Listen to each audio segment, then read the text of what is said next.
Welcome to the Kids Listen Back to School Collaborative episode. 8 of us Kidcasters put together a short offering. Just like you, we each have a different perspective on this big event, especially this year. So we hope you enjoy listening to this creative buffet. Do you know who's looking forward to getting back to the classroom, even though it may mean wearing a mask? Fina Mendoza. Fina lives in Washington, D.C., where her dad is a congressman in the U.S. Capitol. Last year, school was entirely online. All right, class. Any questions? Margaret, you have to unmute. What a doofus. Becca. I mean, how many Zoom classes have we had since March? Thank you, Becca. Margaret, you had a question? Yes, Miss Greenwood. Why do they call it a genius project? Well, it's your opportunity to show the world, or at least the class, that you're a genius in something, anything. It's a chance for you to research a topic, any topic, and make a presentation to the class. Instead of everybody working alone, we're going to break up into small groups. I'll let you get started now, and then it's up to you to choose one topic for the group and decide who's going to do what for the presentation. And I want primary sources for your research. Can it be about anything? Anything at all, Fina. You'll be graded on originality, passion, presentation, and accuracy. I'll be available if you have any questions or if you get stuck. All right? Now, I've split you all into groups. Fina, you're with Becca and Michael. Margaret, you're with Dion and DeAndre. Miss Greenwood, can I change groups? You may not, Becca. Now, where was I? Oh, yes. Alfie, you're with Tahira and Tanya. Check out the Fina Mendoza Mysteries podcast wherever you listen to podcasts. Hi, friends. This is Madison Lauren from the All Things Madison podcast. Let me tell you, I'm so excited for going back to school this year that I have to do a poem about it. Want to hear it? Here it goes. For over a year, we were stuck in the house. Stuck with my dad, not even a mouse. We sang, we danced, we swam when he didn't have to work. Us kids became professional Zoomers instead of doing homework. Most days were cool, but some were kind of crazy. Most kids got dressed for school, but others were kind of lazy. But now that summer vacation is over and last year is in the books, most of us kids who are stuck at home are ready for a different look. With totes and bags and backpacks galore, kids tumbled into the hallways and into their teachers' front doors. And this year, there was not a sad face to be found. Everyone was excited to be back in person, where we could all be together on the playground. My wish to you is that you have a great fall. May you and your family be safe, and the same for us all. Bye-bye. Hi, my name is Jonathan, and I make a podcast called Nature Narratives. Each Nature Narrative episode follows the amazing story of something in nature. For this special back-to-school episode, you will hear a nature narrative about one of the world's most fascinating animals. It's so unique that some say it's more than just an animal. A young creature is wakened by its parent. All summer, this creature has played, but this morning is different. This young creature is going to a gathering place to learn with other young creatures so that it can be ready to face the wild world on its own someday. This is the only species on the planet that has built structures for their young to gather together to learn from special older creatures who guide them in their learning. The creature steps cautiously out of its home. Looking around, it sees other young ones heading out as well. Some walk alone. Some get into a large metal box on 4 rubber circles. Some get on their own small metal frame on 2 rubber circles. This creature, however, is going to walk with one of its parents alongside. Every step brings the young creature closer and closer to the gathering place. With every step, the creature wonders who will be there, whether the older guide will be nice, and what new things will be taught. The young creature and its parent turn a corner, and there it is. 2 doors stand at the top of some steps, and around the doors are walls with many windows. Other young creatures just like this one are scurrying around, some with parents, some getting off their metal frames, and others getting out of the big metal box that just arrived. A couple of them recognize this one and wave. Standing in front of the doors at the top of the steps, welcoming all the young creatures, is the older guide with gray hair, wrinkled face, and a warm, welcoming smile. Looking up, the young creature sees markings etched into the wall that read Elementary School, and a banner that says, "Welcome back, students." The young creature breathes a sigh of relief. It's going to be a great year. This is not the end of the story.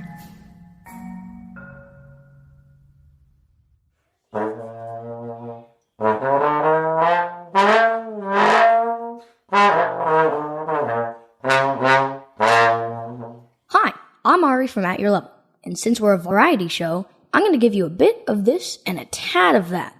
So, first, I decided I would ask you a very loaded question. How do you feel about going back to school this year?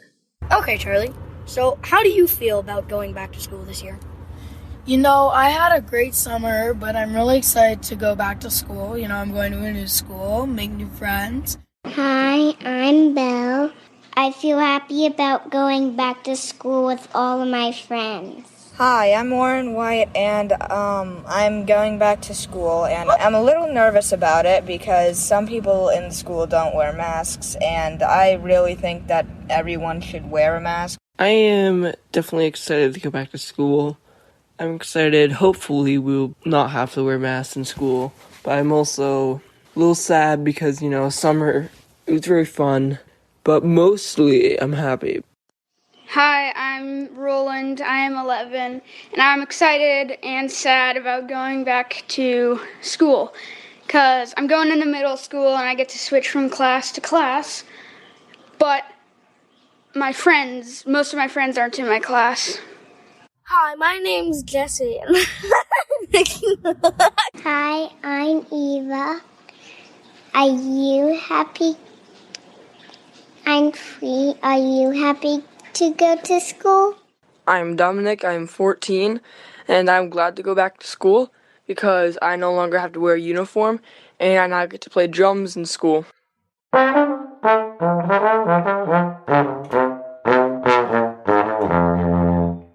Okay, ready for something completely different? How about a bizarre ASMR? Listen closely. It's kind of quiet. Ready?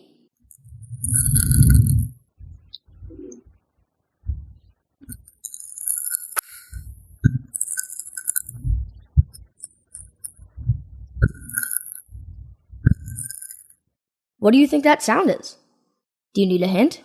The bizarre ASMR hint is always in the episode's title, and this is the back to school episode. If you think you know what it is, you can record yourself on a phone or my website and send it to me. I'll put you in the next episode of At Your Level. I hope your return to school is super smooth.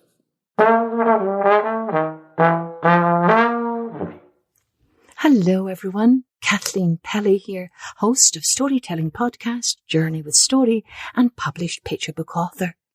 I know this time of year, back to school, is very exciting for many of you, but also because this last year has been somewhat discombobulating for many of us, going back to school now in person might feel a little daunting, a little scary for some of you. So I wanted to share with you some writing tips, because these writing tips are also living tips. What makes someone a good writer can also help them live life more joyfully and creatively. Ready? Here are my 5 writing living tips. Number 1, read. Reading stories or listening to them connects us to other cultures, to other ways of seeing the world. It makes our hearts bigger and better and kinder. That makes us better writers and better citizens of the world.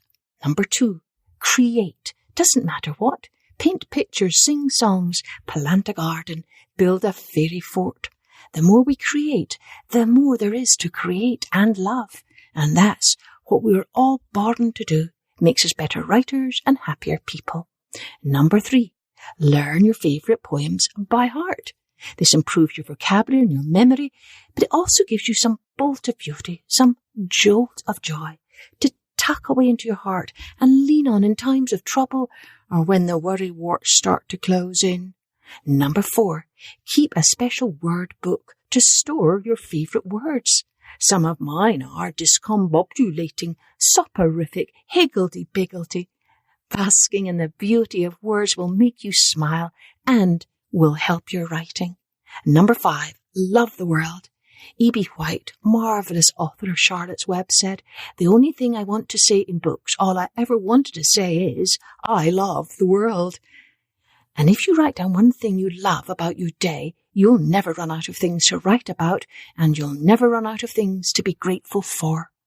Wishing you all a wonderful start to your school year, and remember, as one of my favourite poets says, all will be well, all will be well, and all manner of things shall be well. Cheerio then.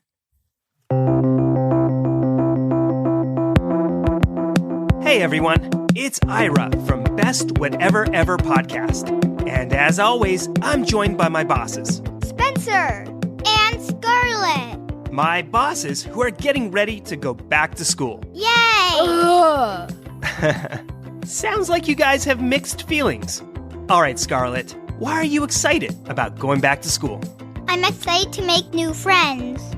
And Spencer, tell us why you're not excited about going back to school. Summer was so much fun, and I just don't want summer to end. Yeah, it was a good summer. You did a lot, and I get it. It's tough to give up all the fun and go back to school. But I know you love school, which, can be fun in its own way. Maybe. Aha, you're coming around. No, maybe means maybe.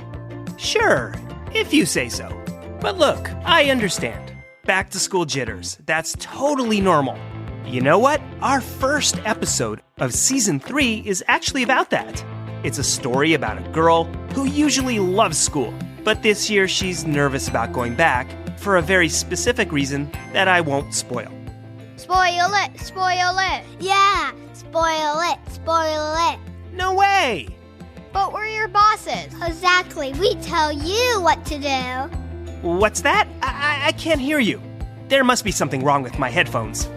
Anywho, it's okay to be a little nervous, but just remember what Scarlett said. It's a chance to make new friends and see some old friends again. Ah, words of wisdom. That's why you're one of my bosses. All right, we wish everyone listening an awesome school year.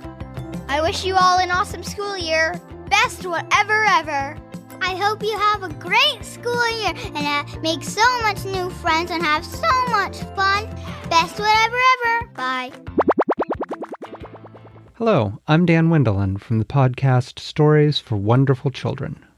Once upon a time, there was a child who was anxious and excited about returning to school the next day. This child had so many mixed together feelings that sleep simply would not come. And so, the child's father told this story. Rupert stood at the edge and looked down at the ground far below. Then he took a nervous hop backwards into the nest. His sister Rupie swooped down. "Are you ready?" she asked. "Mom will be here any minute for your flight school day." "I've decided to stay in the nest a couple more days," Rupert replied. "The ground is very far down, and I don't think I'm ready to fly." Rupie shook her head. "I know you never wanted to be the first robin of spring," she tweeted, "but if you don't start flight school today, you're going to be the very last robin of spring." "That's fine," Rupert whistled back. "My friend Rebecca almost got eaten by a lion on her flight school day." "Rebecca was not eaten by a lion," Rupie chuckled. "She saw a house cat inside a house through a window, and it was asleep. Come on. Perch on the edge. Mom will be back any moment." Rupert peeked again at the ground below. "I'm afraid of the edge," he said. "Rodrigo's mother pushed him off the edge and he almost hit the ground." "But he's fine," said Rupee. "You just saw him fly past chasing a beetle. Besides, Mom's not like that. Oh, she's back." Rupert scrambled up to the edge of his nest as his mother landed beside him. "Hello, dear one," she sang. "Mom," said Rupert, "do I have to fly? I like our nest." His mother cocked her head to one side. "Of course you like our nest, my love. But the world is wide and wonderful and beautiful beyond song. It awaits the beat of your wings. You won't push me, will you?" His mother touched her head to his. "It's your flight school day. Fly when you're ready." Rupert peered at the ground far below. Then he looked up at the beckoning blue of the sky, at his friends circling in the air, at the deep green world all around. He stepped off and fell for a moment. Then he opened his wings, caught the wind, and soared. The father finished his story. "The world awaits you too," he told the child. But the child was already asleep, dreaming of the grand adventure of the first day of school. There's one thing about going back to school that always bugs us.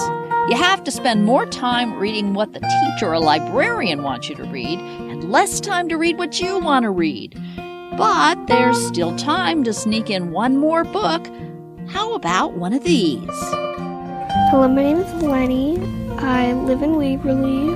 My favorite book is The War That Saved My Life by Kimberly Baker Bradley.